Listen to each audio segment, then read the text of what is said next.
Good afternoon, good evening, good wherever you are. It's a West Coast. I guess it's the afternoon on the West Coast, so that's perfectly fine. Good afternoon, good morning, wherever you are. Good evening, Grinders. I'm Jordan Cooper, aka Blenderhead. Joined by Keith Eister, Eyes 819 DFS. Don't bother following him on Twitter. He doesn't tweet anything, but you could do it anyway, I guess. Coming to you for the Sunday Showdown. Oh, it's Browns Giants. Aren't you excited? I said the same thing to Cards about the Ravens Browns, and it's like, yeah, this is going to be a boring game, and that turned out to be one hell of a game. For some odd reason, I don't think it's going to be this. This Browns offense has kind of figured some things out, so hopefully we can find a little bit of fantasy production. Giants have a pretty good defense, so maybe not, but yeah, I don't know. I think we can find some stuff. Well, if you're in the YouTube chat, feel free to hit the thumbs up button. Hit the subscribe button. Hit other buttons. Hit whatever buttons you want over there. Feel free to post in the chat. I'm looking. I'm scanning through. I see all the people in there. So if you have a question, feel free to pop it up while we talk about stuff. We're paying attention, so don't worry about it. But from an inactive standpoint, since we get inactives, 90 minutes beforehand, Keith, is there anything that out of the blue or anything we need to worry about? No, I didn't see anything that stood out. Hooper was questionable and Njoku was questionable. They both look to be good to go. Marvin Hall, inactive. He hasn't played with the Browns yet, so no worries there. Hodges coming back after missing the last couple of weeks, so that'll shake up the rotation a little bit. Obviously, Daniel Jones on the Giants side, so we get another Colt McCoy game. Outside of that, nothing big on the Giants. Well, this game has a 44.5 total, which is low for a game that this season. Obviously, the Browns are favored by, it looks like, a little less than a touchdown. The Browns look good.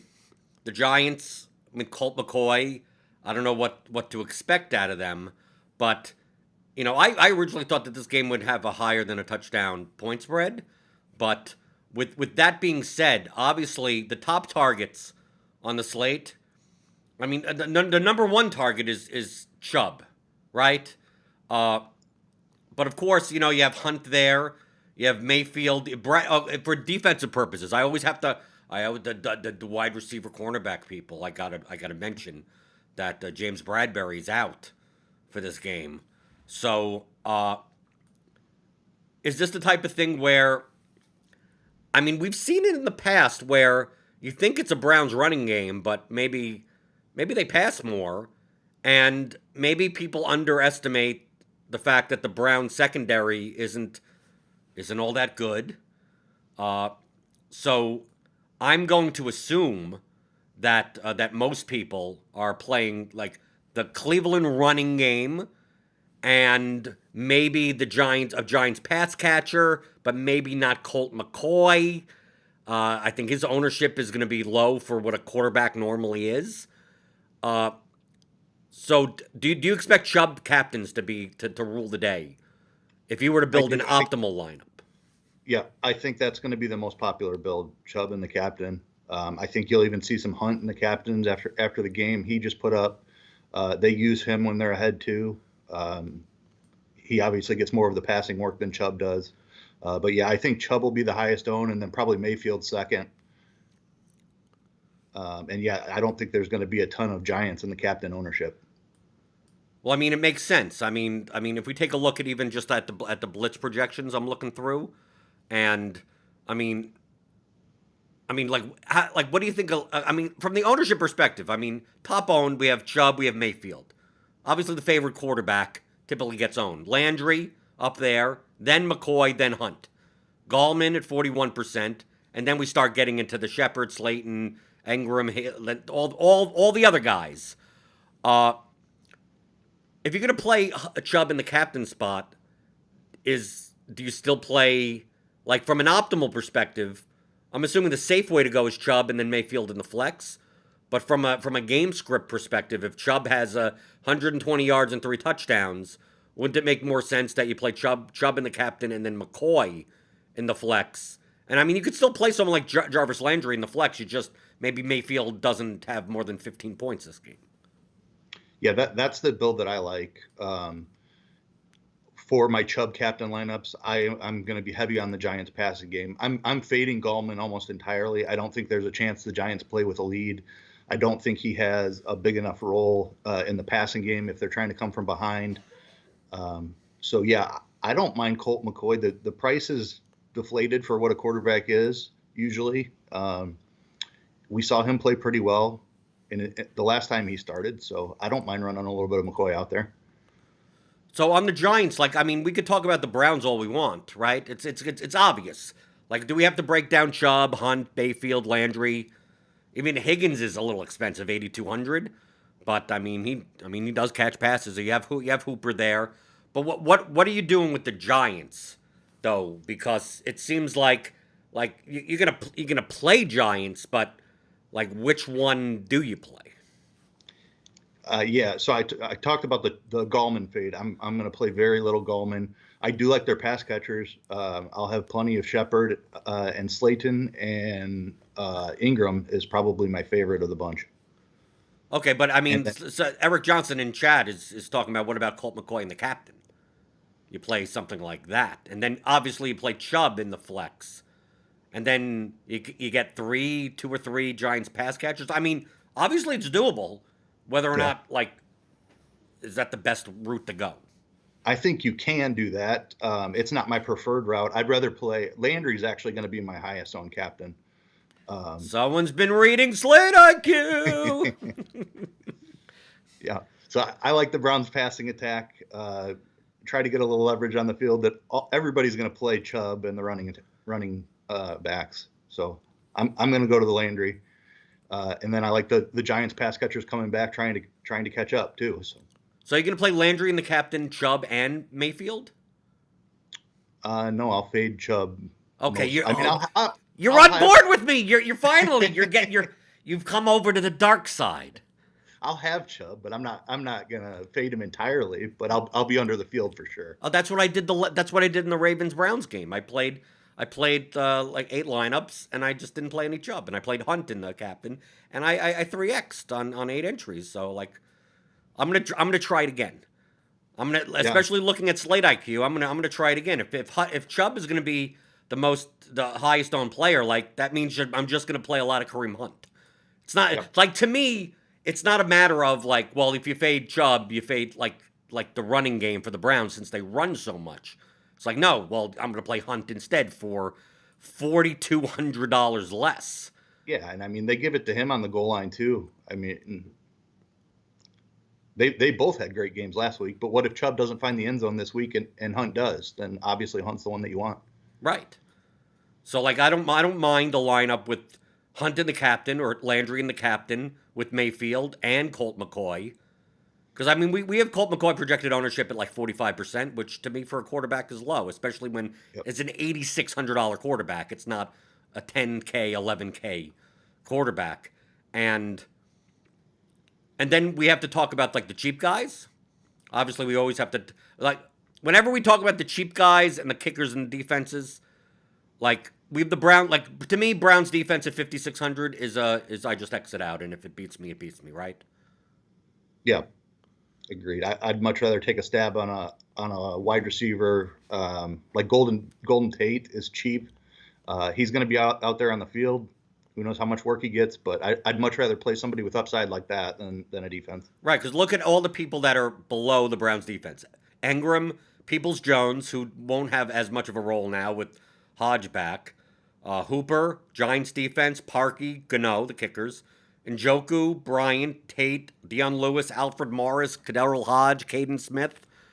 I mean, the chances of like at least one of these guys beating the defense, scoring wise, I think is just high. So, I mean, it's a recurring thing. If a defense is expensive compared to a 4K or below, then I start thinking about it.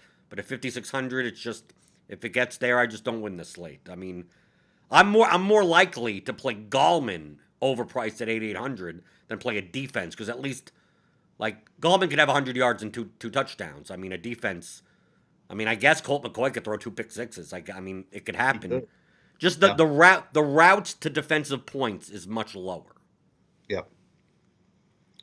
So amongst the cheap guys, like who you looking at there? I mean, to me, projection wise, Tate stands out. Yeah. Peoples Jones was kind of the star of the last Browns showdown. But with Hodge coming back, I'm a little concerned about the role. I don't know which one kind of runs as the number 3 wide receiver. Hodge was doing it earlier in the year, but I mean, Peoples Jones is a rookie, and maybe he's kind of overtaken that role, and it's his. So I have some interest in Hodge just because the price at $600 is so low, and then Golden Tate was the other one. Yep. Right, like Peoples Jones. I mean, with Hodge back, like you're not paying 4,600 for him. I mean, yeah, that's the It's double tough. dip. Like, if you want an expensive double dip, you do Peoples Jones in the Browns defense. And hey, Yeah. if that beats me, I just turn the game off. I mean, just Right. like it's low probability, and if that happens, who's the punt returner for the? Does Tate return kicks, punts, I believe so. or Deion Punts. Lewis? Who knows? I'm not going to do it, so I don't even know why I bother asking. But we always have the questions in the YouTube chat about who the kick returners are.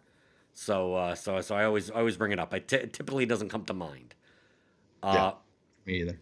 So from a captain perspective, if you're going with a Browns captain, you would rank them Landry 1, Hunt 2, Chubb 3. That's my exposure. Yep. Okay, and then how about are you having any Giants captain lineups? Did I get to any Giants? I don't believe so. If I do, it's like 5%. Would it be a receiver like you're pairing a wide receiver 1 with McCoy? Yeah. So like Shepard or Ingram, and use McCoy in the flex. I could see rolling McCoy in the captain just because I don't think it's going to be too popular. Right, especially for as a quarterback. Typically, quarterbacks are overowned in the captain, but Right. when they're cheap and underowned, then I don't mind rolling with the captain. How about backup quarterbacks? Hey, it worked. You never know when it's going to happen. Who's the backup quarterback for the Browns? I couldn't even tell you. Right, I don't even know. I don't even. Who's the backup quarterback for the Giants today? He's starting. Right, he's star. Right, that is the backup quarterback. So So I definitely want to play their backup. So, like I said with Slate IQ, sometimes it's a premium. It's a premium article. It's a premium data analysis. If you're a premium member, you could sign up just for NFL if you want, or have a combo package of all the sports. Click on the link in the description, and you go sign up. You get all the premium content, all the Discord access. I'm in there all the time. And for one price, you get every sport, everything you want. But if you just want one sport, you could pay for just one sport. But in Slate IQ, we do this for every showdown, every main show, like Island Game Showdown, Sunday, Monday, Thursday, and it's Eric Beimfor. He finds the 25 most similar slates to the similar games, because we have results DB, DraftKings. We have all the results from the history of time. And it goes through. It's like, what's the archetype of this game? With the salaries, with the player types, with the total, with the spread, with everything. And then we get that slate, and then we impose our will on this one, and run a simulation 1,000 times. And then, based on the ownership and based on the projections, it'll show like what lineups show up in the top 0.1%. And for this slate, I just saw that Kelsey threw a 2-point conversion to Mahomes. That's kind of weird. I'm paying attention because I have to pay attention to I need to pay attention to my teams going on to the main slate while we're doing the show. Oh yeah, it was a Le'Veon Bell touchdown. That's not going to help me. Okay, so getting back to Slate IQ. Okay, Slate IQ. We look through. It's a simulation, so I'm going to bring this up on the screen just for I know for the freebie people. Hit that thumbs up button.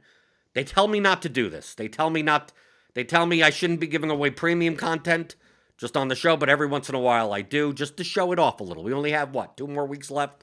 So whatever, I'll do it anyway. So based on the simulation, the top construction is a 4-2 from a leverage perspective. So these gray bars show like how much they're owned, like how much how much they're owned, and then the blue ones is how often do they show up in the top 0.1%. So according to this, the best leverage would be 4-2, which means 4 from the winner, 2 from the loser. That doesn't mean favorite or underdog. So if the Giants win, it'll be 4 from the Giants. If the Browns win, it'll be 4 from the Browns. More likely, because it says 62%. So that still means 38% of the time it's something else. So that would be the best leverage. And then in the captain spot, this is why, Keith, you said Jarvis Landry, because you take here from a leverage perspective. I mean, we still have quarterback 1 still shows up 14% of the time. Wide receiver 2, 18% of the time. Running back 1, 18% of the time. But in comparison to the ownership, wide receiver 1, 29% compared to 15% owned. And wide receiver 2 provides leverage as well as DSD. DSD, Browns deep. Okay, you can. I guess you can. I know it's there. It only happens 2% of the time, right? So you don't have to do it often, but maybe make one lineup with it. Right. So based on this, based on the simulations, like fading Chubb in the captain and playing a Landry or a Shepard. Shepard's the highest priced Giants wide receiver, right? Yeah. Yeah, because Slayton's the number 2. But still, wide receiver 2 has leverage also. So Slayton or Higgins. This would be Landry. This one is Landry or Shepard. This is Higgins or Slayton, and obviously the DSTs. So it seems like the quarterbacks have the worst leverage. They'll still show up 14% of the time. The running backs, kind of about equal. Tight ends, not so much on this slate.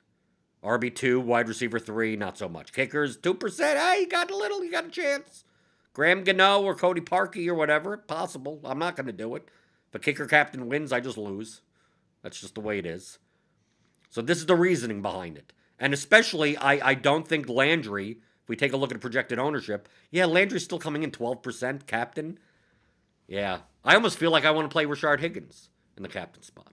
Yeah, I mean, that's actually a better leverage spot. The Landry captain happens more often, but there's more leverage on the Higgins spot.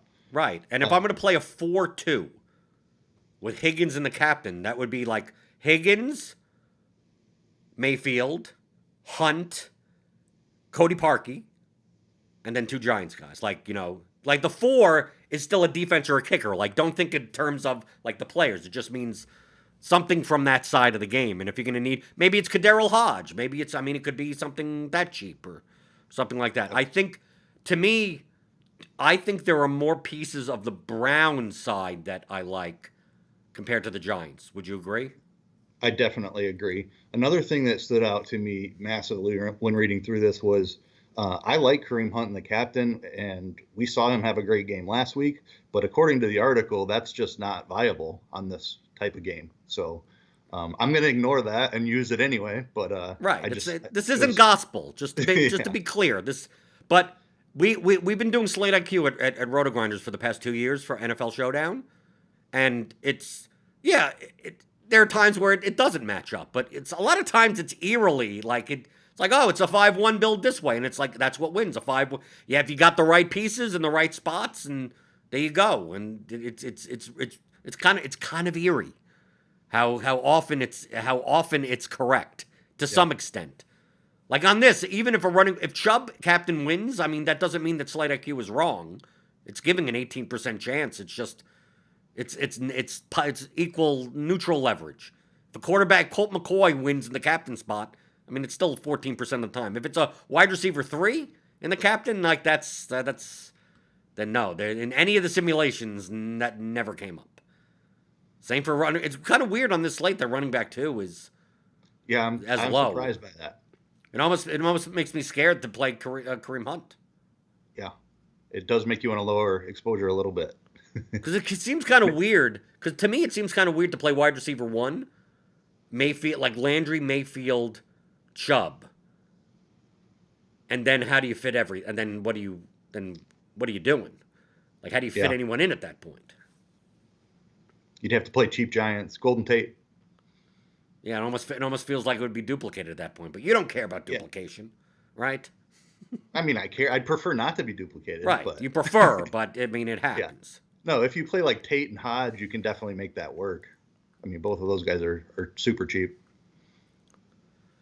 Okay, if you have any questions in the YouTube chat, feel free to post them up. Uh, uh, okay, someone asked about Freeman getting activated. Freeman is not active for this game, right? I don't believe so. Right. He's not listed on the inactives, but I don't think he was activated. I'm assuming they're not going to carry 4 running backs for a game anyway. I mean, like Morris is active and Deion Lewis is active. Like, why would Freeman also be active? I mean, I Yeah, don't that know. would make sense. No, what doesn't make sense? It's the Giants, right? We don't. A lot of stuff they do doesn't make any sense.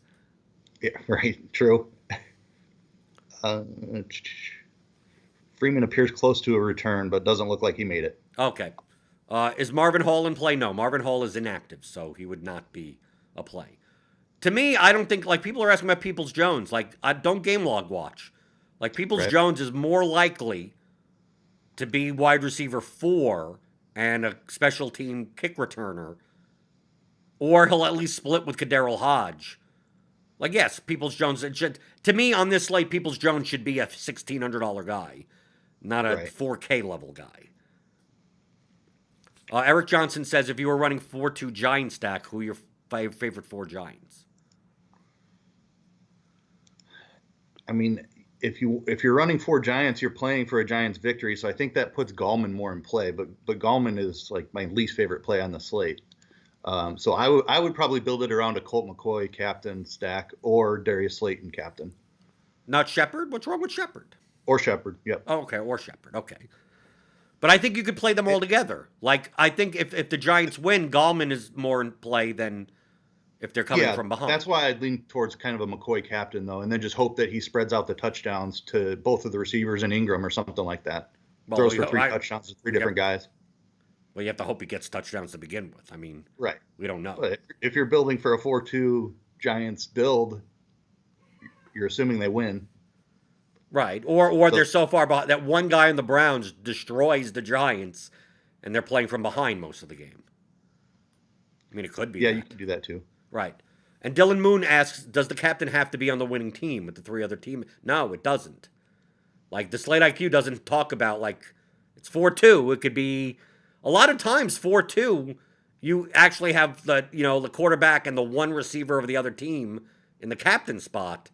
Because, like, all the production goes through that person, right? So if we think in terms of, like, Kansas City, a lot of times people look at, 2-4 on a Kansas City slate, and I'm like, okay, that means Mahomes in the flex and Hill or Kelsey in the captain, and then 4 guys from the other team, because, yeah, the Chiefs could score 35 points, and Tyreek Hill could have, 50 fantasy points, and everything else doesn't matter at that point.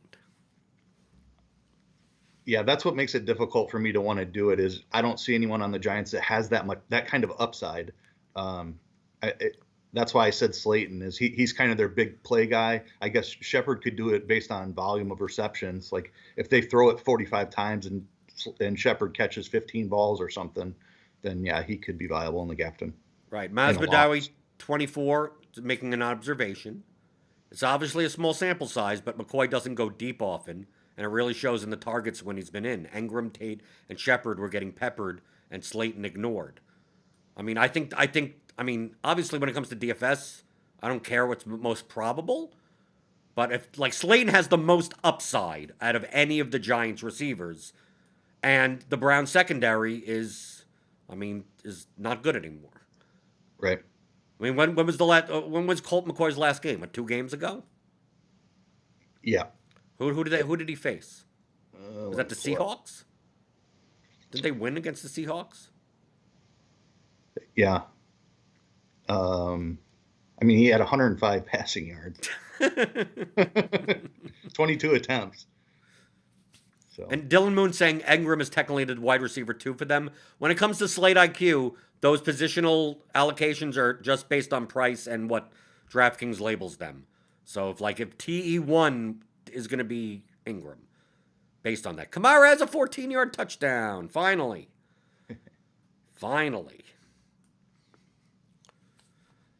I'm sweating the games that are currently going on. Maybe I'll make money today. Is that gonna help me make money? I think I still need Tyreek Hill. No, that doesn't get. Hey, how come that didn't give me enough points that I thought? Okay, that wasn't that bad. Okay. Whenever my green number is moving up and it's like, and I thought it would be more, and I'm like, oh, am I still behind? Like I got up. I mean I'm up there, and it's like I thought that would be 5 figures, like not 4 figures. Uh, Feel free to post your questions in the YouTube chat. Is leaving 2,200 salary on the table too much? No, I'm Right. always comfortable. In Showdown, like salary doesn't even really matter. I mean, all it takes is one guy that's if Hunt outscores Chubb, then that salary doesn't matter. Like, so I'm comfortable leaving up to like 4,000, 5,000 on a Showdown without even like considering Right. it being a problem. What I tell people is that whatever you feel uncomfortable leaving the amount of salary on the table, you're nowhere near it. Right? Because I feel uncomfortable leaving 6,000 or 7,000 on the table. That's my line, and Yeah. even then, I'm like, I can make lineups with 39,000 in salary. Also, most normal people they want to like get under like I'm leaving 400 left. So when it's like 2,000 in salary, it's like I think I'm leaving too much. I'm like, dude, that's not you're not even within the realm of how much you could leave on the table for some of these showdown slates. Uh, so yeah, I've no problem whatsoever. I think there are more ways this slate though to come closer to the salary cap and still be unique enough. I think there are enough options. You have the Hodges, the Hoopers, the Bryants, the Tate. I mean, Tate will be a little owned. Deion Lewis. I mean, Alfred Morris for crying out loud. I think there are more options in these games. Like if I'm going to play Higgins in the captain spot, and like You, you're already almost unique. Like very few people are going to do that. I mean, if you're not playing Chubb or Mayfield in the captain, I don't think you have to get too crazy outside of that. right, depending on the size of your contest. Like I've been primarily. Maybe you'd be proud of me. I've been playing a lot of the smaller field contests recently, because especially because I'm doing so many of these shows that's like I don't have time to build 60 lineups. So it's like Yeah. I'll build 8, and I'll play Yep. like 2 in the 180, and then like 3 in the 33, and it's like okay, now I don't feel like You have to duplicate. go. I look at a lineup and I go, how could no one have this lineup? And then I throw it out, and then by 820, I've barely done anything. So like I'm like okay, I could kind of calm down, and then I still make a lineup, and it's still duplicated 7 times, and like I throw myself against the wall. I go, how did that happen? But in the large field stuff, it's not. I'll throw it into the large field stuff just in case it's the nuts. Yeah. I mean, it's probably not the best thing to do EV wise, but maybe you're rubbing off on me where it's like, okay, I don't have to worry as much about it. Eric Johnson asks, what about playing 2 tight ends from the same team in the same lineup? You'll be different. Yeah, it'd be different for sure. I mean, Ingram definitely has a number one role locked up. If you think maybe Hooper's banged up and he doesn't see whatever his normal percentage of snaps is, and he's sharing more with Bryant or Njoku or something, I could see it being more viable on the Cleveland side. Right. But I mean, I get Ingram and Smith. I mean, it's. I'm not a big fan. I'm not a big fan of like double tight end, but I mean, it'll be unique. It's just that I. yeah, I mean, Smith doesn't, he sees 1 or 2 targets a game pretty much. So Yeah, I'm but I not, think it's more viable on the Giants because of the pricing than playing it like helps that he's Hooper and 400 bucks. Njoku Yeah. or something. Like I think that's a little thin. I would say that there's a better chance Njoku or Bryant catches a touchdown than Smith, and that's the only reason. I mean, I'm playing for 1 reception for a touchdown, basically. Yeah, but If Smith is cheap. Like that, I'm talking yeah, about a that's lineup that you're playing Chubb in, so like you have to go down to the bottom. yeah, it is true that Njoku's priced high enough that he could catch a touchdown and still not be optimal. Where if Smith catches the touchdown, it's almost certainly he's optimal. Right. I mean, that's I'm really looking from a construction perspective because Yeah, it does help with that. right, because I could make a much And more unique Landry lineup and with Caden Chubb and Smith. Hunt. Right. Yeah, But I think I'm more likely if I play Caden Smith to not play Ingram in the lineup. right. I agree. Right.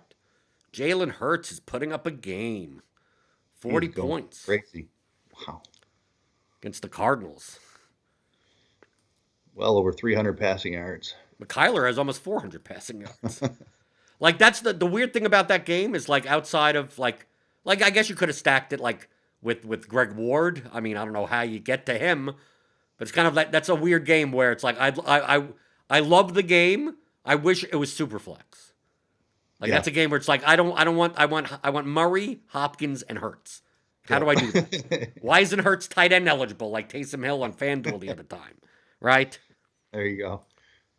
And apparently Head Chopper is currently in first place on the FanDuel Millie. Wow. I'm going to take a look at this. We have That would be time. If you have anything to add, feel free to put it in the chat. But I'm going to bring this up. I did the sweat show last year, first week, and he won the Millie. Yeah. But I need to log in so I could show it on the screen. That's what I'm getting word on in the Discord. Of course. That would be mighty impressive there, Chop. Well, let's see. Like I'm bringing it out. People are talking about it. Yeah, the fan championship one. And he's up by I'm going to put it on the screen. So he's got 198. He's got Hurts, Pollard, Fournette, Marvin Jones, DeAndre Hopkins, Woods, Kelsey, Montgomery, and the Rams. Rams with 2 points. And he's sweating V-Money underneath there. Has Hurts. You said he has Kelsey? Kelsey just had a catch. Okay, Kelsey is on his lineup. Yeah. No, he has Kelsey. He has him blocked. Who doesn't he have? He has Hurts. I hate the minutes where the quarter's remaining because you can never tell. Yeah. Kelsey, Cowboys, Ridley, Hopkins. Does Chop have Hopkins? No, I think he's blocking him. I think he's blocking V-Money. FJ Bourne has Kyler Murray. Oh, but Head Chopper's also has a team in 5th place. Wow. As well. He has Zach Ertz in that team. I'm showing it on the screen. People are acting. I put it right on the screen. We'll sweat that a little. If you have any showdown questions, just ask away. We'll still talk. Okay, Kelsey caught a pass. I'll bring it up. I'll bring up DK Live like I normally do. This feels like a little mini sweat show, right? CEH is currently down, hurt. Okay, but Chop has 200 now. Yeah, his other team is up to 4th now too. But I hate the quarters remaining because V-Money 33 shows 4, but I don't know, like what who does he have here? Is Kamara and Chop and Hopkins. Right, and no, basically Chop doesn't have Kamara. Does he have Hopkins? Right? No, he has Hopkins in that lineup. Okay, I must be looking at his other one. Right. Yeah. Right. He has Hopkins. He has Kelsey. He has Jalen Hurts.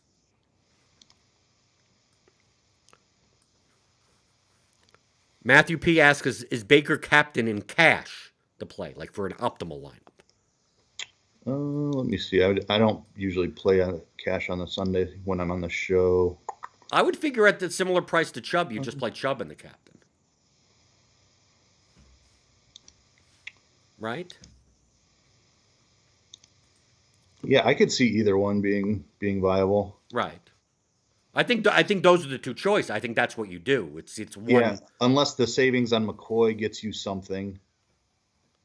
I don't think it's horrible if you play Hunt in the captain, and then Mayfield and Chubb. You just play both running backs, so you don't have to. You just don't even have to worry. You're basically getting like the entire backfield of the Browns. Yeah, I think that's perfectly definitely fine. want Hunt and Chubb in the lineup. Right, in GPP I can understand. Right, I'm talking about cash games. Just give me all the Browns rushing, and you're probably good. So I don't know how that fits in. If you could get Hunt, Mayfield, Chubb, McCoy, I think that's doable. And then you play kickers or whatever. Yeah, I think that would be the cash. Yeah, Tate and a kicker or something like that. That sounds good to me. Right. I think this is a kickers type of game. Yeah. Right. I don't think do you think the Giants move the ball all that well? Do you think the Browns? I mean, it's Colt McCoy. Right, but we say that, but you never know. I mean, they come out. Yeah. Okay, there's 4 minutes to go, and who we sweating for Chop? We're basically Kamara, but But the Saints don't have the ball. It's going to be really weird when I'm myself am rooting for Alvin Kamara, but Chop, because he's probably high owned, right? V Money. If I switch over here, yeah, 54.7% owned.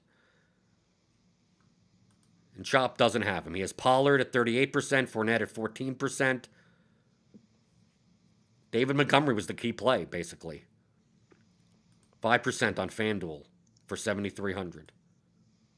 And even with the Rams defense, he paid up at 5,000 and got 2 points. Marvin Jones barely owned. Okay, that's owned. Were you surprised this slate on DraftKings how low owned Pollard was in the lower stakes? Very surprised. Well, I wasn't. You weren't surprised? No, I wasn't surprised because I playing the large field low stakes stuff when like Zeke was inactive at 11:30. Like the low stakes players just like if it's not in content that week and whatever, like they don't. No one's they're not looking at the inactives. I completely redid my entire script at 10:30. Well, of course, let's say. I mean, I was hand building today. This was a hand building weekend. Made 20 lineups. I hand built them, but like all my lineups that had Fournette in it, like they turned into Pollard. Like Fournette into Pollard, David Johnson into Pollard, like in that cheap running back, Kenyon Drake, give me Pollard, and then I put Ayuk or Bourne across from him, and then there you go. But I mean, in the high stakes, in higher stakes, he was I think efficiently owned. He was like 35% owned in most of the higher stakes stuff, but he was like 9 to 12% in the lower stakes stuff.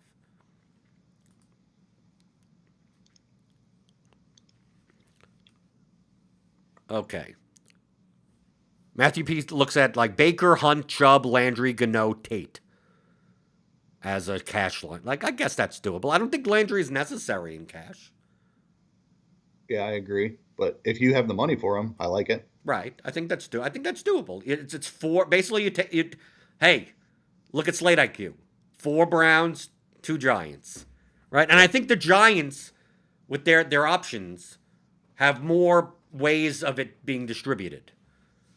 Right? Even if Colt McCoy has a decent game, like Shepard gets 4 catches and Slayton gets 3 catches, Engram gets 5 catches, Tate gets 4 catches, and you look and like outside of the ones that have a touchdown, like none of them have double-digit points. Yep. And as long as if Tate is the one with the touchdown, then you win with that lineup, I guess. We're still rooting for Chubb. What other game? Okay, we got the Arizona game is over. Is the Arizona game over? It is. That's what it looks like. I see 2 seconds left and Hurts incomplete pass. The Cardinals win 33-26. And Butker just kicks a field goal. Okay, so basically Chop is sweating a couple of points from Kamara because he doesn't have it. He has Kelsey, but obviously the Saints have the ball. Yeah, 4 minutes left. So right, Hopkins is done for the day, so you don't have to worry. Hurts is done for the day. Does anyone else up? F.J. Bourne doesn't. Kamara's in that lineup also. F.J. Bourne is about 6 points behind. But VV money, I mean, look, it's 197.92, so we're talking about 2.5 points. Even at half-point PPR, I mean, especially with the Saints down by 10. Like Kamara, 2 catches, 20 yards. Like you're done. I don't mean to I don't mean to jinx it or anything. I'm just saying. Intended for Kamara, incomplete. Right. Basically, Chop needs a 3 and out. Yeah. But even so, I mean, there's still plenty of time on the clock, and they have timeouts. Yeah, they might have. They certainly have at least 1 more drive, I would think, and maybe 2 more. JC, unless the Chiefs can get first downs. JC23 asks, fade both quarterbacks in GPP. I would play one of them probably. Fading both is asking a lot. Well, it's in a lower scoring game, in a rushing. Like, I could see playing Chubb. Like, if you're playing Chubb, one of the running backs and the captain, and then Gallman. Like, you're playing Chubb, Gallman, and then none of the... You're basically saying that neither of the quarterbacks throw more than 1 touchdown. Yeah. right? Because they could still throw a touchdown. So you could have a receiver in there. You could play Landry. He could have 80 yards on 6 catches and a touchdown, and that's great. But Mayfield at 10-6 has 190 yards passing and 1 touchdown. And it's like what does that get you? That gets you what, 12 points or something? Like that's not going to be in the there is an outcome. So it's a matter of thinking of what that outcome is, where Mayfield is and McCoy is not in the winning lineup, and then build around that. Right? You wouldn't fade McCoy. You wouldn't fade Mayfield. Put Landry in the captain and play neither of the Browns running backs. Yeah, right. Like that would be a chaos game. Like to me, those are the games where it's like it's 10-3. Right? The game's so low scoring that correlation you could just like throw it out the window. Right? Nothing matters. Right? That Super Bowl, right? Didn't 2 years ago?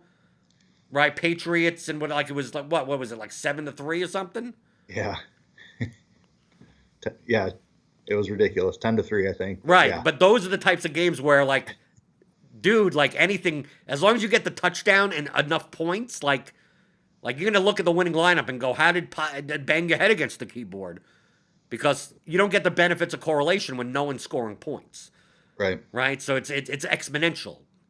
So in high scoring games, you're gonna see more correlated lineups. In low scoring games, you're gonna see mishmash. Sometimes I like playing the mishmash.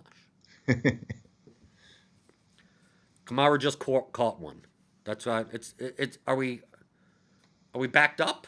Is he? Oh, never mind. It was someone else. It's like, no, we caught one. I'm like, I have DK Live on, and you probably have have Red Zone on. Yeah, Sanders catch. Right. I see Sanders. I see Cook. I see Lil Jordan Humphrey. Who the hell is that? Another Sanders catch. That'll help me. Help me at least in cash. Is that getting me above? No, actually, that dropped me. How did that drop me? What do people have? Can I get out alive? And Saints take a timeout. Okay, well, that gets me in late slate. That's good. This is one of those slates that maybe I should be happy to just get out alive. Right, just like break even. Anything green is good. Right. I mean, like I'll make a little, like right now, based on the early only and the late and the main and everything, all like if it just ended now, I'd be up like $100, which I guess is based on my luck the past couple of weeks is it's a win. Yeah, I was gonna say a win is a win. Any final questions from the chat? As Saints take a timeout. I mean, feel free to tune in to the FanDuel. Go to the Fan Championship. There are links in the Rotogrinders forums. You'll see like tournament links, forum thread, and you could get to this. Saints. Humphrey, I think, is who that was. Touchdown, Little Jordan. Yeah. That's my name. So is it a touchdown? Because I can't believe the chat. I did the sweat show last year. I never believed the chat. Yeah. Oh, no, okay. It came in, yeah. Breeze to little Jordan Humphrey. So, okay, so the Chiefs will have the ball if they could force a 3. Basically, you want basically for Chop. Chop needs the Chiefs to get a first down. Yep. Right? He just basically needs the game to end. Yep. Rather than Kamara get another 20 or 30 yards or 3 catches for 15 or something like that. Yeah, Saints have 2 timeouts and the 2-minute warning, so 1 first down does it, I think. Yeah, assuming when they get it. If they get it on the first play, then it doesn't matter. Because they still have the 3 stoppages. Right. Okay. So let's all root for Chop. We'll root for Chop in it's basically the FanDuel like final, right? Or it's the Fan Championship. I don't know. I don't know what they do over there at FanDuel. It's something. It was I don't know what the entry fee was, or it was a qualifier. I have no idea. But Chop's going for the million for the 2nd year in a row. Because last year he won the Sunday million, first week of the season. So let's see if he could do it again. So for Keith Eister, Eyes 819 DFS on Twitter. I'm Blenderette. Jordan Cooper, Blender HD on Twitter. That's been another episode of Sunday Showdown Live on Rotogrinders.com.